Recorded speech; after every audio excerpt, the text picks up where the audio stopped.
가장 가까운 휴식 맥심 TOP.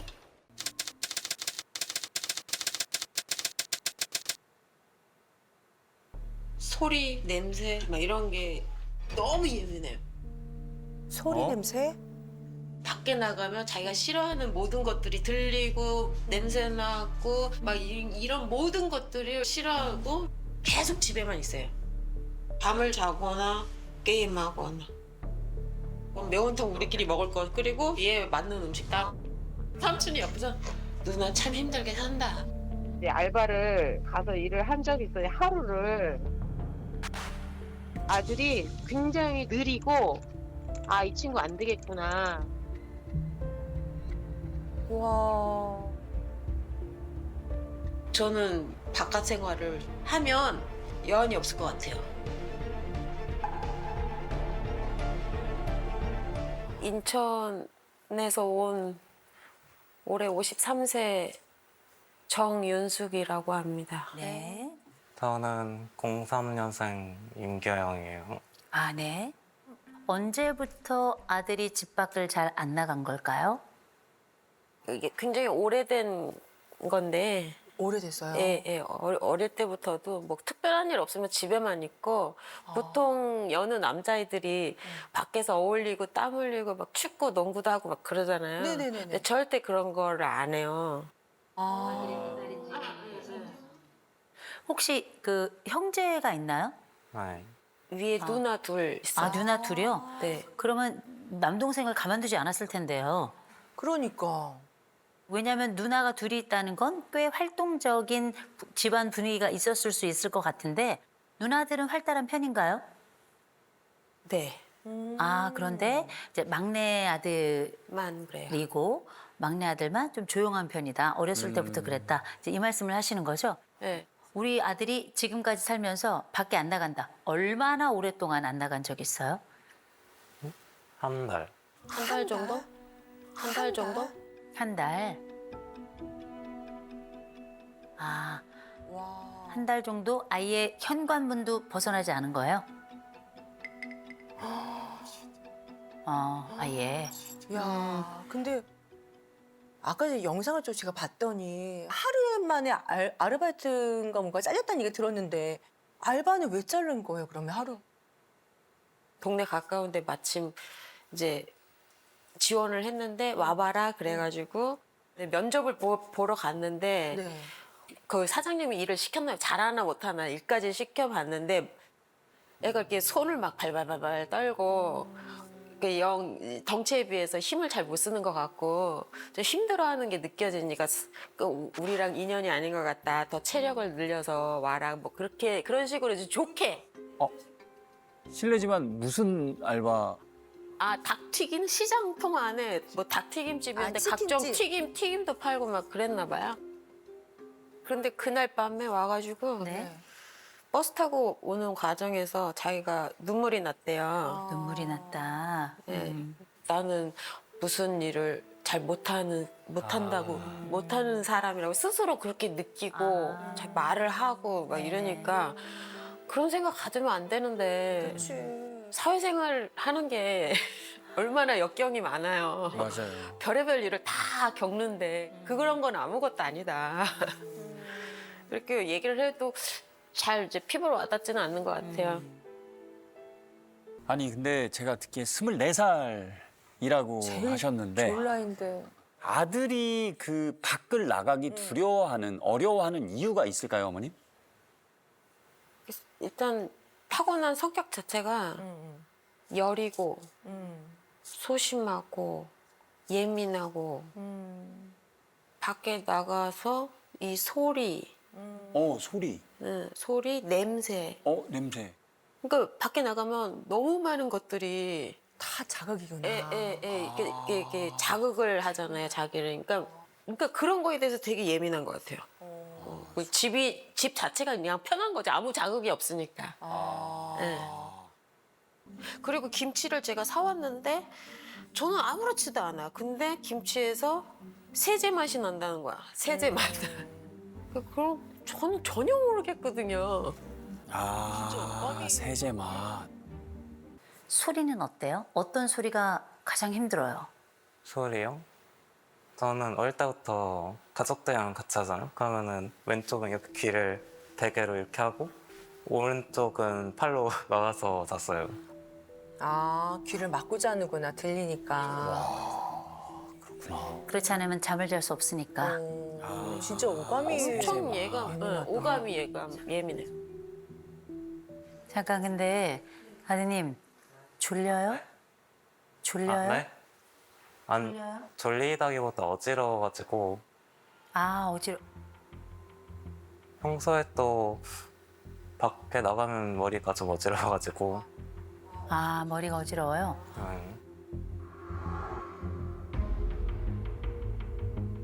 지금까지 우리가 나름 또 일도 해보려고 했어요. 근데 뭔가 좀 잘 안 됐죠.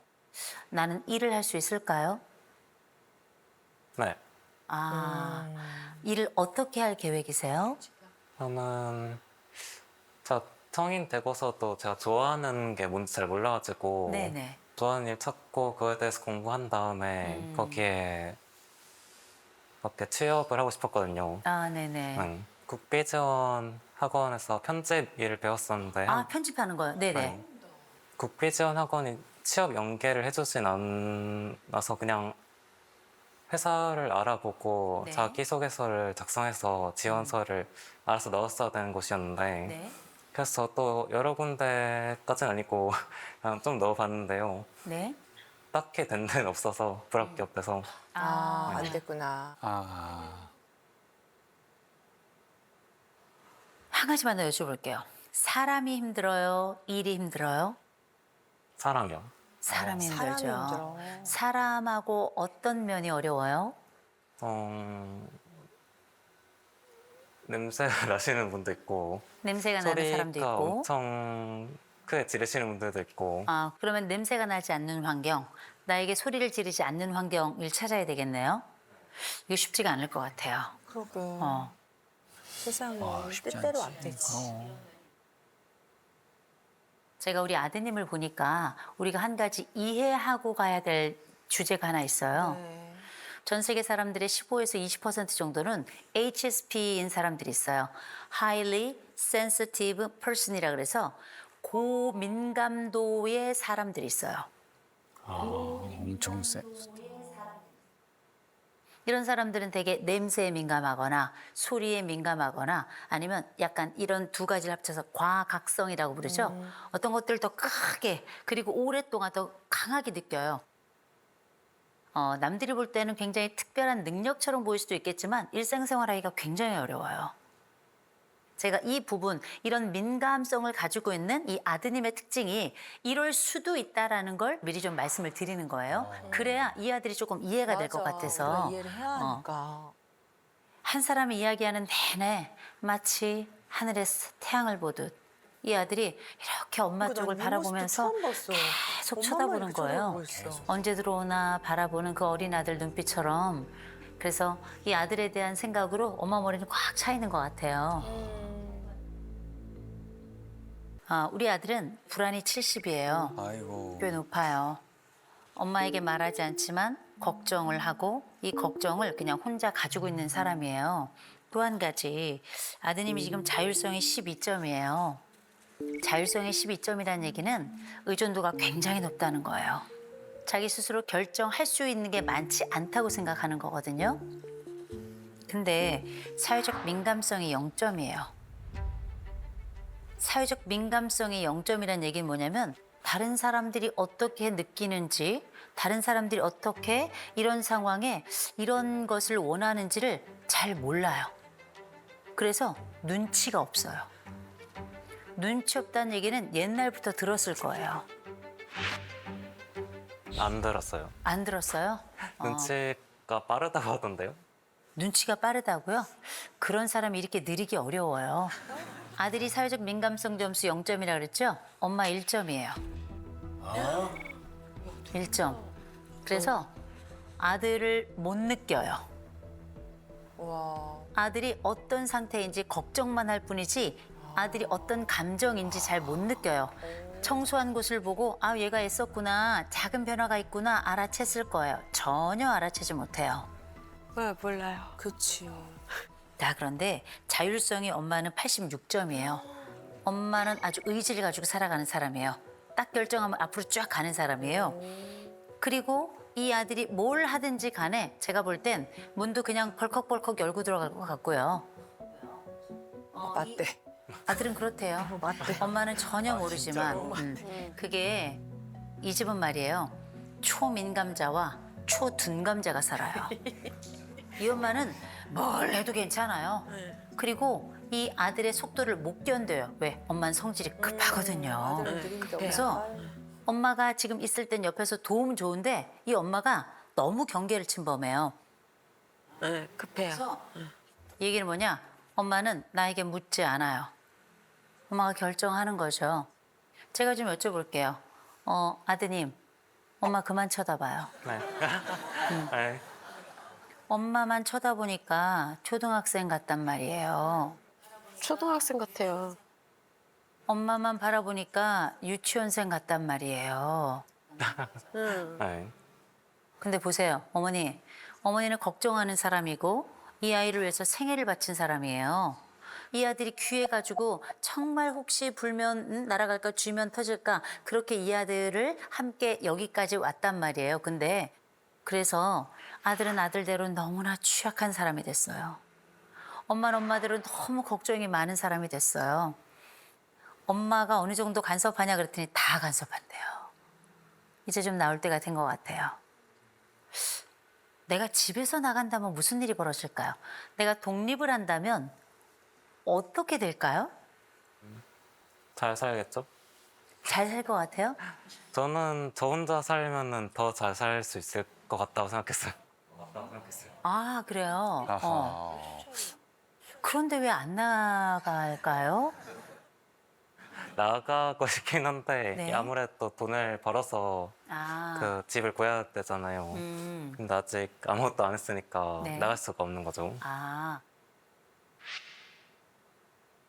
그런데 이거는 결국 겪으면서 해결해 가야 돼요. 맞아. 엄마가 언제까지 그 젖을 먹일 수는 없어요. 맞아. 용기 내서 부딪히고요. 맞아요. 어깨빵도 좀 이렇게 당해야 되고요. 맞아요. 어깨빵이라는 건 뭐냐면 사회의 어깨. 맞아. 어머니 저 보세요. 어머니가 오늘 돌아가시면 이 아들 어떡하죠?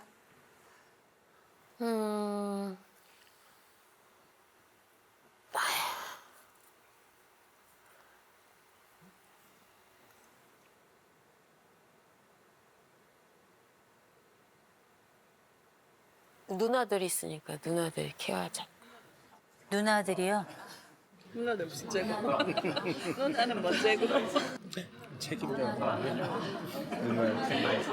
그러니까 누나들이 어떻게 할 것 같아요? 같이 사는 거? 아이. 이 늙어가는 아들을요? 어떻게 해서든지 살긴 살겠죠. 그죠? 응. 어떻게 해서든지 살겠죠. 네. 때로는 넘어지면서, 네. 때로는 부딪히면서, 네. 때로는 미끄러지면서 살겠죠. 네. 그렇게 하도록 엄마 살아있을 때 연습시켜야 돼요. 독립을 좀 찬찬히 준비합시다. 네. 예, 엄마가 지금부터 한 3년에서 한 5년 정도 같이 아주 힘차게 독립을 준비해야 될 것 같아요. 네. 그리고 이 아들 집에서 청소하죠? 자기 방 청소하는 거 들어가서 또 청소하지 마세요. 먼지구덩이 속에 살아도 괜찮으니까. 일정 수준까지 올라가지 않았다 해서 내 아들이 안 한 건 아니에요. 어린아이 취급하지 말아요. 맞아. 어른 취급해주고 어른으로 서로 대해야 어른다운 말을 합니다. 네. 그리고 지금 아드님이 감각이 굉장히 민감하죠. 네. 굉장히 민감해서 제가 한 가지 좀 과제를 드릴까 해요. 감각 일기를 한번 써봤으면 좋겠어요. 감각 일기라는 건 뭐냐면 내가 오늘 어떤 소리에 민감했어. 혹은 어떤 냄새에 민감했어. 그럴 때 가장 냄새가 많이 나는 게 10, 냄새가 안 나는 게 1. 그러면 나는 오늘 이 냄새가 몇 점인지, 이 소리가 몇 점인지 한번 적어보세요. 그럴 때 어떤 때 내가 좀 평안해졌는지 그 환경을 찾는 거예요. 지금 민감화돼 있는데 둔감화 과정을 좀 거치는 걸 했으면 좋겠다라고 제안을 드리는 겁니다. 네. 서로 어떻게 협력해서 아들이 앞으로 걸어가게 할지 잘 구상해 주시고 생각해 주셨으면 좋겠어요. 네.